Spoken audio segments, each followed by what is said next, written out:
الحمد لله رب العالمين وبه نستعين على أمور الدنيا والدين. أشهد أن لا إله إلا الله الملك الحق المبين، وأشهد أن محمدا عبده ورسوله الصادق الوعد الأمين. يا أيها الذين آمنوا اتقوا الله حق تقاته ولا تموتن إلا وأنتم مسلمون. يا أيها الناس اتقوا ربكم الذي خلقكم من نفس واحدة وخلق منها زوجها وبث منهما رجالا كثيرا ونساء واتقوا الله الذي تساءلون به والأرحام إن الله كان عليكم رقيبا. فإن أصدق الحديث كتاب الله وخير الهدى هدى محمد صلى الله عليه وسلم وشر الأمور محدثاتها وكل محدثة بدعة وكل بدعة ضلالة وكل ضلالة في النار. Mari kita bersyukur kepada Allah Subhanahu wa taala pada pagi hari ini, subuh Sabtu 15 Rajab 1445 Hijriah, bertepatan 27 Januari 2024. Alhamdulillah kita sehat walafiat, dapat melaksanakan salat subuh berjamaah. Kita memohon kepada Allah Subhanahu wa taala, mudah-mudahan segala amal ibadah kita diterima oleh Allah Subhanahu wa taala, dan mudah-mudahan segala kesalahan, dosa-dosa kita diampuni oleh Allah Subhanahu wa taala. Jamaah sekalian rahimakumullah, sebuah hadis dari Abu Umamah radhiyallahu an. Abu Umamah Al-Bahili, seorang sahabat Nabi Muhammad sallallahu alaihi wasallam, berkata, qala Rasulullah sallallahu alaihi wasallam, salasatun kulluhum dhaminun 'ala Allahi. Ada 3 golongan yang mendapat jaminan dari Allah, kata Nabi Muhammad sallallahu alaihi wasallam. Jaminan apa dari Allah Subhanahu wa taala? In asya ruziqa wa kufiya. Jika dia hidup di dunia, maka rezekinya dicukupi. Wa in mata, dan jika dia mati, adakhalahullahu jannah, Allah memasukkan dia ke surga. Jemaah sekalian rahimakumullah, ini jaminan yang luar biasa. Dalam hadis yang sahih ini, inilah yang kita harapkan dalam kehidupan kita. Inilah yang kita damba-dambakan. Di dunia berkecukupan, di akhirat masuk surga. Seperti ulama menyebutkan, kehidupan manusia itu dari 4 cara kehidupan. Sa'idun fid dunya wa sa'idun fil akhirah. Ada yang beruntung di dunia, beruntung di akhirat. Mungkin ini yang digambarkan oleh Rasul dalam hadis sahih ini. Di dunia berkecukupan, di akhirat masuk surga. Sa'idun fid dunya wa saqiyun fil akhirah. Ada juga orang yang hidup di dunia beruntung, tapi akhiratnya celaka. Saqiyun fid dunya wa sa'idun fil akhirah. Ada orang yang celaka di akhirat, di dunianya beruntung.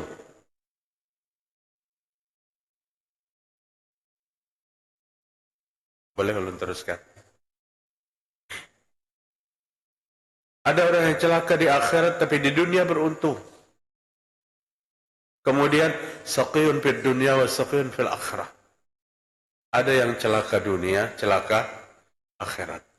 Kehidupan yang digambarkan oleh baginda Rasul sallallahu alaihi wasallam pagi ini dalam hadis yang ulun sampaikan, in asya ruziqa wa kufiya. Jika dia hidup, maka rezekinya dicukupi. Wa in mata, Dan jika dia mati, ada khalaqallahul jannah, maka dia Allah siapkan surga. Apa 3 macam itu bapak-bapak? Yang pertama, man dakhala baitahu fasallim. Orang yang masuk ke dalam rumahnya, ke tempat tinggalnya, tidak pernah melupakan salam. Kan ringan sekali perbuatannya. Tapi tidak semua kaum mempraktekkan. Salah satu daripada 3 macam. Membiasakan mengucapkan salam apabila masuk rumah. Terlepas di rumah itu orangnya ada atau tidak. Orang ada, berarti kita memberi salam dengan anak cucu kita yang ada di rumah. Kalau orang yang kedada pun Nabi tetap menyuruh memberikan salam. Rumah 2-3 tahun tidak dihuni. Kemudian deal lawan kita menukarinya, maka membuka pintu pertama ucapkan salam. Salamnya pun salam tersendiri. Assalamu alaina wa ala ibadillahis salihin. Kada usah bang pian mulai at-tahiyatul mubarakatus salam. Dia itu potong. Jadi salam kepada sebuah rumah yang tidak dihuni. Assalamu alaina wa ala ibadillahis salihin. Kalau rumah yang kita tiap hari kada terpraktekkan Pak. Pada nilainya luar biasa. Setiap kita masuk rumah dan kita memberikan salam, maka kita mendoakan kepada penghuni rumah itu dengan keselamatan. Dengan keselamatan. Maka kada gampang-gampang salam. Ujar Nabi, jangan menjawab salam orang yang yakin tidak muslim dan jangan memberikan salam. Karena mereka juga tidak yakin dengan salam kita. Jadi jangan memberi salam dan jangan menjawab salam. Tapi kenapa banyaknya umat ini yang merasa kada pede dengan salam kita? Maka salam itu asli dari Allah. Al-Quran yang menginstruksikan seperti itu. Idza huyyitum bi tahiyyatin fahayyu bi ahsani minha aw mithliha. Apabila mengucapkan salam, maka jawab salam itu dengan yang lebih baik. Artinya cerita tentang perintah salam ini ada di dalam Al-Quran. Dan ternyata cerita tentang salam adalah nasihat pertama yang Nabi Muhammad SAW sampaikan begitu masuk ke kota Madinah. Hadis ini diriwayatkan oleh Abdullah bin Salam. Kemudian setelah ngumpul dengan para sahabat, padahal perawi hadisnya waktu itu belum muslim Pak. Abdullah bin Salam masih seorang anak Yahudi, tokoh Yahudi. Tapi juga ikut nimbrung menunggu kayak apa orangnya, potongannya yang diangkat menjadi nabi itu, menjadi rasul itu. Di tengah umat Islam yang banyak, Abdullah bin Salam ikut berkerumun untuk melihat, dan komentar yang ada hanya pada Abdullah bin Salam. Dari jauh aku lihat Nabi SAW sampai berhadap-hadapan, berdekatan. Tidak terlihat dalam tubuh Nabi itu bahwa Nabi itu seorang pembohong. Kada ada potongan pengerambut orangnya. Ini dikomentari oleh orang yang tidak beriman, bapak-bapak. Yang akhirnya beliau menjadi sahabat Nabi. Beriman, menjadi ahlul ansar. Jadi dari ujung rambut ke ujung kaki, Nabi itu kada ada potongan pembohong. Begitu Nabi masuk, kata Abdullah bin Salam, ke tengah orang-orang Madinah yang hari itu berbaur sekelompok sahabat dan ada sekelompok orang yang belum beriman, maka nasihat pertama yang Nabi sampaikan apa? Absus salam. Wantarkan salam. Sebagai seorang muslim, salam ini wajib 5 kali sehari kita ucapkan. Artinya bukan main, salam ini adalah ibadah besar. Tahrimu hat takbir Wa tahlilu assalam. Memulai sholat itu takbir, diharamkan melakukan sesuatu yang melebihi yang ditetapkan. Wa tahlilu assalam, dan dihalalkan dengan salam. Dengan salam. Nabi ajarkan pertama kali kepada orang Madinah, wantarkan salam. Itu adalah identitas bangga kita sebagai seorang muslim, dengan identitas seorang muslim. Identitasnya, kata pembukaan adalah doa. Assalamualaikum, semoga pian bertahan selamat. Luar biasa, Pak. Yang hadir menjawab, Waalaikumsalam, dan semoga engkau juga selamat. Masih ada orang Islam yang rasa kurang pede. Padahal yang hadir itu 99% orang Islam. Masih salam sejahtera untuk kita semua. Om Swasti. Om kada salah kayak terusnya sambungannya. Om kada hafal. Sampai seterusnya. Seterusnya. Selain daripada Assalamualaikum, kita tidak ditinggali oleh Nabi satu salam yang bernilai ibadah. Dan salam itu menjadi ibadah besar sebagai penutup setiap salat kita. Biasakan apabila bertemuan, nang banyak lawan nang sedikit, maka nang sedikit memberi salam. Nang banyak itu, satu orang aja menjawab salam cukup. Tapi luar biasa jika salam itu dijawab oleh sekian banyak orang yang hadir. Yang berjalan dengan yang duduk, maka yang berjalan yang memberi salam. Yang naik kendaraan dengan jalan kaki, yang naik kendaraan yang memberi salam. Itu diatur sampai ke sana. Diatur dalam Islam. Jamaah sekalian rahimakumullah. Itu yang pertama. Yang kedua, wa man kharaja ilal masjid, dan orang yang keluar dari rumahnya menuju masjid. Apa tujuannya? Salat berjamaah.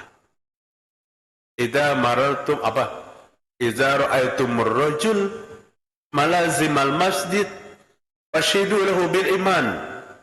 Jika kau melihat laki-laki bolak-balik ke masjid, maka persaksikan bahwa dia orang beriman. Selintas ulun berpikir, kayak apa persaksiannya? Ternyata sekian ratus kita hadir pada tempat ini. Kita masing-masing menjadi saksi terhadap saudara-saudara kita, dan saudara kita menjadi saksi terhadap diri kita. Indahnya bolak-balik ke masjid, turun dari rumah, maka persaksikan adalah orang beriman. Maka manusia yang paling merana di muka bumi itu, paling sedih di muka bumi itu, orang yang lagi hidup kada pinando lawan masjid. Kada pinando pada para kerja. Tapi setelah sholat jenazah diangkat ke dalam masjid. Setelah sholat jenazah diangkat ke dalam masjid. Al-masjidu hisnun, masjid satu benteng daripada syaitan, kata Ka'bul Akhbar. Seorang ulama tabi'in yang sangat populer, masuk Islam zaman Umar bin Khattab radhiyallahu anhu. Masjid satu benteng yang sangat kuat dari pengaruh syaitan, sehingga beliau menyampaikan dalam bukunya, dalam tulisannya, al-husuna lil mu'minina minasyaiton salasa. Benteng orang yang beriman dari syaitan itu 3. Kalau kita ingin terbentengi untuk menjadi tidak dipengaruhi oleh syaitan, maka 3 benteng kita. Pertama, al-masjid. Masjid benteng yang pertama. Wa zikrullah hisnun, zikir kepada Allah satu benteng lagi. Wa qiraatul Quran hisnun, membaca Al-Quran satu benteng lagi. Bukankah ketiga-tiganya ini banyak dipraktekkan di masjid? Kita datang dari rumah untuk ke masjid, bukan untuk berdiskusi yang tidak bermanfaat. Niat kita sama, untuk membuka hati, untuk membuka telinga, mendengarkan hadis-hadis Rasul yang disampaikan kepada kita. Dan itu yang disampaikan oleh Umar bin Khattab yang dikutip oleh Al-Imam Ibn Mubarak rahimahullah, mengutip pernyataan Umar bin Khattab, laula thalas, kata beliau, jika tidak tiga macam, habibtu an akuna qad lahiqat billahi azza wa jal hubbiba. Jika tidak tiga macam, aku lebih suka dipercepat bertemu dengan Allah. Bahasa kita, tiga macam ini yang jadikan penghalang. Aku ingin betah hidup. Jika tidak tiga macam ini, aku ingin lebih cepat bertemu dengan Allah, biar diambil Allah cepat-cepat. Tapi kan kita berdoa supaya kita panjang umur sabar taat. Dan tiga macam itu apa? Salah satu di antaranya, au qa'idan, au qa'idu qauman yantiquna thayyibal kalam kama yantiqut thayyibat samar. Duduk-duduknya kita dalam sebuah majelis yang mendengarkan thayyibal kalam, perkataan yang terbaik. Siapa yang perkataan yang terbaik di muka bumi itu, Pak? Nabi Muhammad sallallahu alaihi wasallam. Pada saat aku mau duduk di sebuah majelis dan aku dengarkan thayyibal kalam, perkataan yang terindah, hadis Rasul sallallahu alaihi wasallam, kama yantiqut thayyibat samar, seperti aku menikmati nikmatnya buah yang masak. Nikmat mendengar hadis Nabi. Dalam Al-Quran itu ada ayat seperti ini, Pak. La tarfa'u aswatakum fawqa sautin Nabi. Jangan kau angkat suaramu melebihi suara Nabi. Selintas kita melihat ayat ini khusus untuk sahabat. Karena sahabat bersama Nabi. Jangan kau angkat suaramu melebihi suara Nabi. Jangan kau berbicara keras di hadapan Nabi. Jangan kau panggil Nabi seperti kau manggil sesamamu. Ayat ini untuk sahabat, karena sahabat hidup bersama Rasulullah SAW. Tapi ternyata kata ulama, Al-Quran itu tidak ada yang tidak berlaku sampai akhir zaman. Al-Quran itu tidak ada yang tidak cocok untuk perkembangan periode ke periode manusia. Terus ayat itu berlaku kepada kita. Di mana berlakunya? La tarfa'u aswatakum fawqa sautin Nabi. Apabila hadis Nabi disampaikan, jangan bicara, itu maksudnya. Tafsir dari ayat itu. Jangan lebih ribut daripada orang yang menyampaikan hadis. Al-Quran mengharamkan. Al-Quran mengancam. Amalnya akan rontok apabila dia berbicara keras di hadapan Rasul sallallahu alaihi wasallam. Ini bukan untuk sahabat, tapi untuk kita yang siap untuk membuka hati dan membuka telinga. Apabila hadis Nabi disampaikan, dengarkan. Apabila hadis kita ribut pada saat hadis Nabi disampaikan, sama dengan mengangkatkan suara di hadapan Rasul sallallahu alaihi wasallam di waktu hidup. Apa sih yang ditinggalkan Nabi kepada kita? Ucapan-ucapan Nabi, Bapak-bapak. Hadis-hadis Nabi, dan Nabi mengatakan taraktu fikum amrayni lan tadillu bima tamassaktum bihima, kitaballahi wa sunnata rasulih. Aku tinggalkan kepadamu dua macam yang tidak pernah sesat selama-lamanya jika kalian berpegang teguh kepada keduanya, Al-Quran dan hadis Nabi. La tarfa'u aswatakum fawqa sautin Nabi. Ayat ini mencakup keduanya. Jangan kau angkat suaramu di hadapan Nabi. Itu sahabat di waktu Nabi masih hidup. Tapi hari ini, pada saat hadis Nabi disampaikan, terimalah itu dengan baik. Buka hati kita dan pendengaran kita.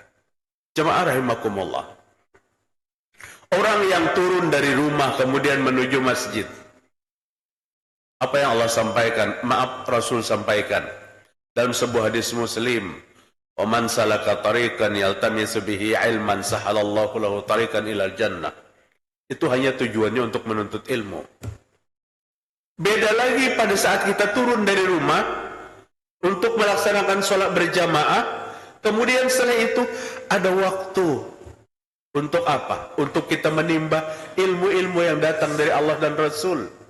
Artinya bertambah. Nabi menggambarkan orang yang melangkahkan kakinya menuju tempat di mana ilmu-ilmu dibicarakan. Mengingat Allah kita diajak pada saat itu. Itu Allah mudahkan langkah-langkah menuju surga. Belum lagi kalau kita gabung dengan langkah-langkah menuju masjid untuk melaksanakan salat berjamaah. Atanil lailah tabaraka wa ta'ala fi asani surah. Hadis sahih panjang sekali hadisnya. Satu malam aku bermimpi bertemu Allah, kata Nabi. Dan Allah tampil dalam rupa yang terindah. Nabi tidak menceritakan lagi indahnya kayak apa. Artinya kita kan tidak perlu bertakut. Pegang rupa Allah Ta'ala itu bagusnya. Jangan coba dihayal-hayal. Makin banyak penghayalan kita, makin sesat kita. Malam itu aku bertemu dengan Allah dengan rupa yang terindah. Dan Allah berkata, ya Muhammad, hal tadri ma tahtasimul mala'ul a'la. Apakah engkau tahu apa yang sedang diperbincangkan malaikat di langit sana? Apa kata Nabi? Ya Rabb, lah, hamba kada mengerti. Hamba kada tahu. Pendengaran Nabi, penglihatan Nabi terbatas. Sama lon penglihatan kita. Kita kada tahu siapa yang ada di sebelah dinding sana. Tapi suatu saat Nabi dapat dibukakan hijab, Nabi melihat neraka, Nabi melihat surga. Artinya kemuliaan Rasul sallallahu alaihi wasallam mendapat keberuntungan, dibukakan hijab sehingga Nabi bercerita tentang surga, bercerita tentang neraka. Fa wadu ayadaihi ala katipai. Allah meletakkan dua tangannya di dua bahuku. Allah letakkan dua tangannya di dua bahuku. Setelah Allah letakkan tangannya, lagi-lagi Pak, kita punya panduan dalam tauhid, laisa kamislihi syai. Berbicara tentang tangan Allah, jangan dibayangkan jarinya 5 kayak kita. Habis kayak apa? Yakin itu. Allah letakkan dua tangannya di dua bahuku, maka terasa dingin ke dalam dadaku dan jantungku. Wa ya'lamu annahu ma fis samawati wal ard. Sejak itu aku tahu apa yang terjadi di langit, dapat adat apa yang terjadi di bumi. Peletakan tangan Allah di bahuku membuka hijab, terbuka. Allah mengulang pertanyaannya setelah itu.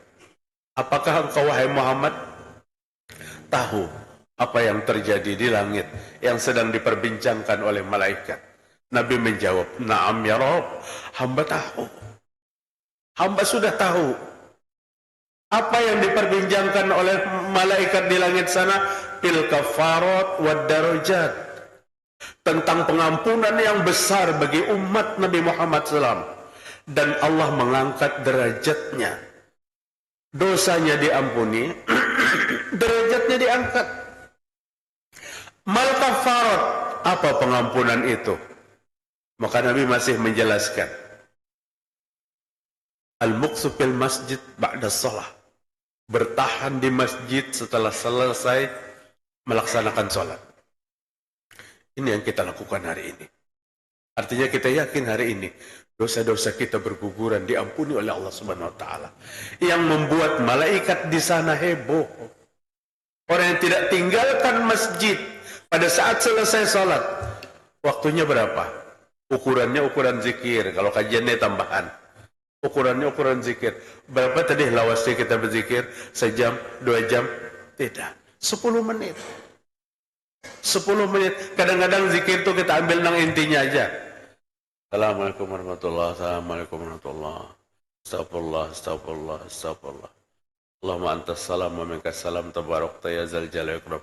Subhanallah, subhanallah, subhanallah, subhanallah. Potong kompas. Padahal banyak kalimat-kalimat yang lain. Allahumma la mani'a lima a'taita wa la mu'ti lima mana'ta wa la yanfa'u dzal minal hajat. Allahumma inna ala zikrika wa syukrika wa husni ibadatik. Allahu la ilaha illa huwal hayyul qayyum.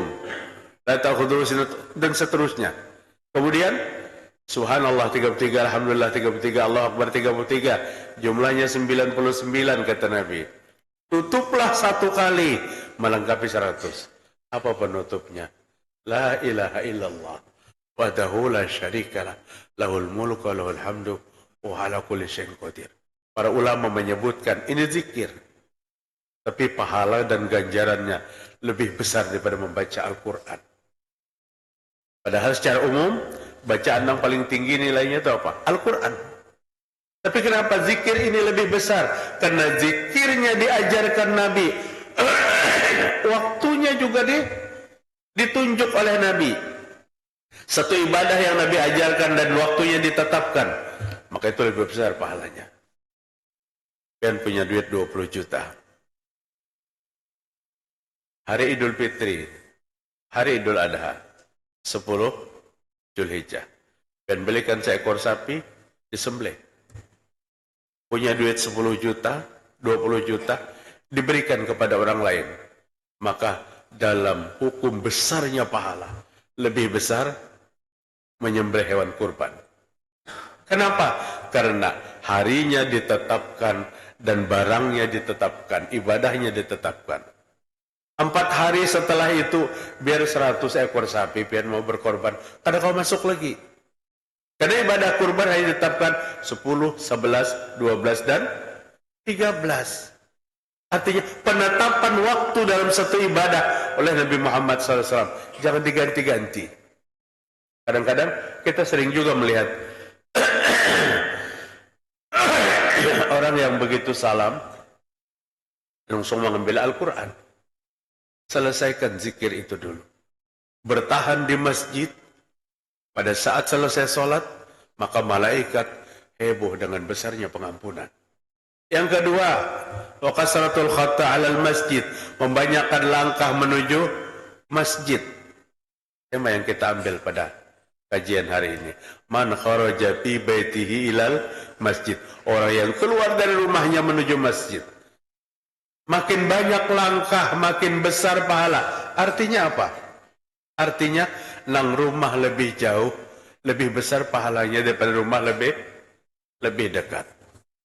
Padahal kita berataan, hendak mencari rumah nang para masjid. Sekalinya apa supaya para masjid itu menunggu qomat jam berapa?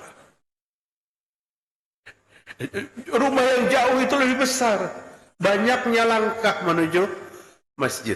Yang ketiga kata Nabi Muhammad SAW, dituntut oleh Allah untuk menceritakan isbaghul wudu fil maqari, memperbaiki wudu pada saat suasana yang tidak mau kita berwudu.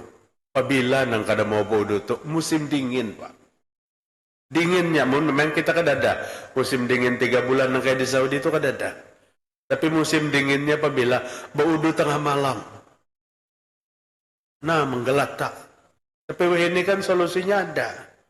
Tumpah nang di termos itu dulu setermosan. Ke dalam ember, campuri banyu dingin, hangat jadinya. Hangat jadinya. Memperbaiki wudu pada saat dia tidak suka dalam berwudu. Maka Allah Subhanahu wa taala menjawab, fa in fa'alta zalika 'asa bi khairin wa mata bi khairin. Ya Muhammad, jika umatmu melakukan itu, maka dia mendapatkan hidup yang terbaik dan mati yang terbaik. Akan baik kehidupan dan akan mati. Akan baik kematian. Kan kita itu yang kita inginkan. Baik hidup sudah bekerja dan berusaha. Bagaimana mati yang terbaik? Mati dalam keadaan husnul khatimah. Jika dikerjakannya itu, kata Allah Ta'ala, maka dia hidup yang baik dan mati yang baik. Hadis itu panjang lagi. Bapak hadirin rahimakumullah. Kemudian yang ketiga, siapa yang mendapat jaminan dari Allah hidup yang baik dan mati yang baik? In asa ruzika wa kufiya. Indah benar di sini. Jika dia hidup, dicukupkan rezekinya. Wa in mata adakhalahul jannah. Jika mati, Allah masukkan ke surga. Wa man kharaja fi baitihi ila sabilillah. Dan orang yang keluar dari rumahnya menuju kemana? Berjihad di jalan Allah. Ke medan perang. Sabilillah dahulu kan seperti itu. Sabilillah dahulu betul-betul mempertaruhkan nyawa. perang berhadap-hadapan, bisa memilih pasangan dengan pihak sana, di sini pihak sini, bisa ditunjuk berhadap-hadapan. Dan ini adalah sebuah sebuah jihad. Jihad hari ini tidak seperti itu. Jihad hari ini menempatkan kebenaran di atas kebenaran dan menempatkan kebatilan di atas kebatilan. Jangan yang benar dibatilkan, yang batil dibenarkan. Rasulullah SAW berulang-ulang dalam hadis yang banyak. Orang yang beruntung dan diberikan nilai-nilai surga sebelumnya. Apa? Di antaranya salah satu hadis, 6 golongan manusia yang dilaknat. Siapa di antaranya? Mengharamkan yang dihalalkan dan menghalalkan yang diharamkan. Hukum Allah diputar balik. Musim wayah ini banyak benar angka itu. Memutar balik hukum Allah. Sehingga pada suatu hari ada orang bertanya, riswah itu berdosa kada? Ustaz, kada berdosa juga. Riswah itu menyogok itu kada berdosa, Pak. Yang menyogok dan menerima sogok itu kada berdosa. Kada berdosa. Tapi kata Nabi, ar-rashi wal murtashi wa huma finnar. Nang menyogok dan menerima sogok keduanya di neraka. Kalau Nabi menggambarkan dosa riswah, dosa sogok, berarti pada satu saat ada istighfar kita, minta ampun kita, taubat kita. Perbuatan yang kada ada taubatnya ya riswah. Ar-rashi wal murtasi wa huma finnar, menyogok dan menerima sogok, kedua-duanya ngumpul dalam neraka. Nabi bukan lagi menghitung takaran dosanya, tidak. Begini dosanya orang minum minuman keras, begini dosanya orang yang melakukan perbuatan hendak mati, minta ampun, taubat kepada Allah Subhanahu wa taala. Kan ada gambaran taubatnya pada saat Allah menggambarkan dosa. Tapi urusan sogok menyogok kada ada digambarkan dosanya. Jadi kalau bertakon, kayak apa dosanya menyogok? Kada ada dosanya. Tapi keduanya masuk neraka. Artinya jalan untuk bertaubat, na'udzubillahimin jahalik. Bapak-bapak hadirin, mungkin itu yang dapat ulun sampaikan hari ini. Mohon maaf jika terdapat kesalahan, kekeliruan. Karena melalar sampai sogok menyogok tadi sebenarnya kada tema. Kada tema kita. Dan Allah memberikan hidayah lawan kita sepada taat. Allah mengampuni dosa dan kesalahan kita. Subhanakallahumma wa bihamdik, asyhadu an la ilaha illa anta, astaghfiruka wa atubu ilaik. Assalamualaikum warahmatullahi wabarakatuh.